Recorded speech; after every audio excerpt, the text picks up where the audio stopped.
এই ভাই দোকানে চা দিয়ে বিস্কুট খাচ্ছিল, আর এদিকে এই ভাইটা ফ্রিজ পরিষ্কার করছিল। এই ভাইটার এক পর্যায়ে খাওয়া শেষ, ভাইটা দোকানের দিকে যাচ্ছে।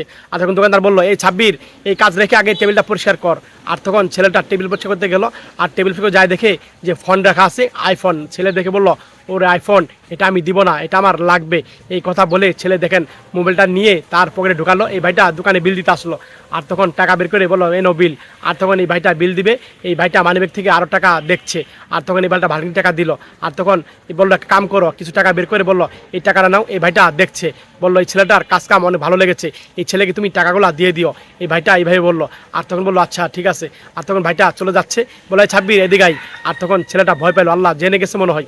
আর ছেলেটা ভয়ে ভয়ে এই ভাইয়ের কাছে আসছিল। বললো, কি হয়েছে বলেন। বললো যে এই যে সাহেব আসছিল না, চা বিস্কুট খেলো, এই ভাইটার কথা বললো। আর ছেলেটা ভয় পেয়ে গেল, আর বললো, এই সাহেবটা তোর কাজ কাম দেখে খুশি হয়েছে, তোকে অনেক ভালোবেসেছে, তোর জন্য টাকা দিয়েছে। আর তখন এই টাকা বের করে তখন এই ভাইটা এই টাকাগুলো দিতে গেল।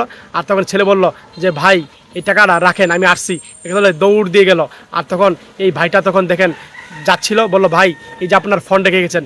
আর তখন ভাইটা পেয়ে খুশি হলো। আর তখন ভাইটা মানিব্যাগ পিছনে বের করলো, আর বের করে কিছু টাকা দিল। ভাই টাকা লাগবে না, আপনি আমাকে অনেক দিয়েছেন। আর তখন ভাইটা বললো, আল্লাহ তৌবা তৌবা, এই কথা বলে চলে গেল। আর এই ভাইটা অবাক হয়ে গেল।